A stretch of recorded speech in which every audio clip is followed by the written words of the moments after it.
नमस्कार, मैं विशाल कुमार और आप देख रहे हो बी मिशन टीवी। आज 28 मई को प्रधानमंत्री नरेंद्र मोदी जी के हाथों द्वारा नई संसद भवन का जिस तरीके की परंपरा से उद्घाटन हुआ, उस परंपरा पर आज बड़े ही सवाल खड़े हो रहे हैं। 19 से ज़्यादा दल नई संसद भवन की उद्घाटन परंपरा में शामिल भी नहीं हुए। वो क्यों नहीं हुए, क्यों सवाल खड़े हो रहे हैं, क्या सवाल खड़े हो रहे हैं, इस विषय पर आज की इस वीडियो में हम बात करेंगे। साथ ही साथ ये भी बताएंगे नई संसद भवन के उद्घाटन के तुरंत बाद चंद्रशेखर का बयान आया, मायावती का बयान अभी तुरंत ही आया। मायावती ने जिस तरीके का बयान दिया, उस बयान को देखने के बाद आप भी सोचने पर मजबूर हो जाओगे कि मायावती जी ऐसा बयान कैसे दे सकती हैं।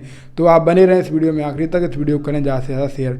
आइए हम आपको पूरा घटनाक्रम विस्तार से समझाते हैं। नई संसद भवन का जैसे उद्घाटन हुआ, चंद्रशेखर आज़ाद ने साफ एक तस्वीर को देखने के बाद कहा, जो तस्वीर आप स्क्रीन पर देख पा रहे होंगे, इस तस्वीर को देखने के बाद तमाम बहुजन समाज के लोग सवाल खड़े कर रहे हैं, आखिर हमारी हिस्सेदारी इस तस्वीर में कहाँ है, आखिर इस तस्वीर में महिलाओं की हिस्सेदारी कितनी है, आखिर इस तस्वीर में जो SC ST OBC बाबा साहब को मानने वाले लोग हैं, इस तस्वीर में उन लोगों की हिस्सेदारी कहाँ है। चंद्रशेखर आज़ाद इस तरीके के सवाल खड़े कर रहे हैं। चंद्रशेखर आज़ाद ने पहले ही कहा था, ये लोकतंत्र व्यवस्था की एक कैसी परंपरा है जिसमें विपक्ष ही नहीं है, विपक्ष का नेता एक भी नहीं है। विपक्ष तो छोड़िए, इसमें वो वर्ग भी नहीं है जो इस देश में सबसे ज़्यादा बड़ी आबादी में है। इसको लेकर बहुजन समाज के लोगों में काफ़ी ज़्यादा आक्रोश है, काफ़ी ज़्यादा विरोध प्रदर्शन है। इसी बीच मायावती का बयान आता है। मायावती के बयान को देखने के बाद आप क्या सोचोगे, क्या समझोगे, वो मैं आपके ऊपर छोड़ता हूँ। मायावती ने नई संसद भवन के उद्घाटन के बाद तुरंत बाद बयान दिया है। नए संसद भवन के आज किए गए उद्घाटन के लिए केंद्र को शुभकामनाएं। मायावती ने केंद्र सरकार को शुभकामनाएं दी हैं। इस नए संसद भवन का परम पूज्य बाबा साहब डॉक्टर भीमराव अम्बेडकर की मानवतावादी सोच तथा उनके बनाए गए पवित्र संविधान की नेक मंशा के हिसाब से देश व जनहित में सही व भरपूर इस्तेमाल हो, यह उचित होगा। ये मायावती ने कहा है कि केंद्र सरकार को बधाई देते हुए कहा है कि संविधान के हर एक पहलू को माना जाए, संविधान में जो लिखा है उसी तरीके से संसद भवन में काम किया जाए। तो आपको क्या लगता है, बाबा साहब अम्बेडकर जी के संविधान के हिसाब से देश इस संसद भवन में काम होगा? अगर बाबा साहब अम्बेडकर जी के संविधान के हिसाब से अगर इस देश में इस संसद भवन में काम होता, तो उद्घाटन भी बाबा साहब अम्बेडकर जी के संविधान के ही द्वारा ही उन्हीं के उसी हिसाब से होता। और आप देख सकते हैं उद्घाटन किस तरीके से होता है। प्रधानमंत्री नरेंद्र मोदी जी बीच में खड़े हुए हैं। सबसे ज़्यादा ब्राह्मण समाज के लोग, ब्राह्मण समाज के संत गुरु प्रधानमंत्री जी के अगल बगल आगे पीछे खड़े हुए हैं। ना तो इसमें महिलाओं की भागीदारी है, ना किसी विपक्षी नेता की भागीदारी है। और एक तस्वीर भी साझा की जा रही है जो कि काफ़ी ज़्यादा उस समय की है जब एक नया गठन हुआ था शुरुआत में, जब सरकार प्रधानमंत्री बनाए गए थे।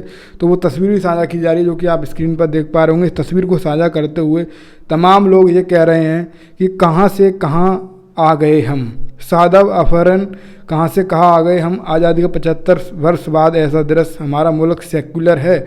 सवाल लोग ये खड़े करें कि हमारा लोग सेक्युलर है या धर्मनिरपेक्ष है, या एक ही धर्म के लोगों का इस देश में दबदबा है। इस तरीके के सवाल लोग वहाँ खड़े कर रहे हैं। और दीपक बौद्ध इस तस्वीर को साझा करते हुए लिखते हैं, ढोल गवार शूद्र पशु नारी देखन वाले को 1 लाख का इनाम। क्योंकि इसमें इन्होंने ये इसीलिए लिखा है क्योंकि इसमें ना ढोल, ना गवार, ना शूद्र पशु नारी का कोई भी एक झलक तक भी नहीं है, इसीलिए ये सवाल खड़े हो रहे हैं। तो मायावती ने जिस तरीके से केंद्र सरकार से उम्मीद की है कि संविधान की बदौलत काम किया जाए, तो आपको क्या लगता है कि संविधान की बदौलत काम किया जाएगा? इस तरीके की परंपरा से उद्घाटन को देखने के बाद आप क्या उम्मीद करते हो, केंद्र सरकार इस तरीके से काम करेगी? मायावती ने जिस तरीके का बयान दिया, उस बयान पर आप क्या सोचते हो वो भी हमें अपनी राय कमेंट में देना।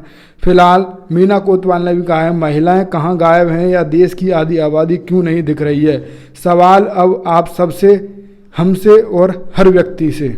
और इसी पे और एक रजत मौर्य वो कहते हैं, ब्राह्मणवादी अव्यवस्था में महिलाओं की स्थिति क्या है ये जग जाहिर है। और जो तस्वीर है आपके सामने, ये जग जाहिर है। आप समझ सकते हो किस तरीके से नई परंपरा के तहत, और तमाम लोग तो ये भी करेंगे मनुवादी परंपरा के तहत इस नई संसद भवन का उद्घाटन किया गया। फिलहाल इस पूरे घटनाक्रम पर आपकी क्या राय, आप अपनी राय कमेंट में देना। आप देख रहे थे B mission TV. B mission TV को फॉलो करें, यूट्यूब पर सब्सक्राइब करें। जय भीम।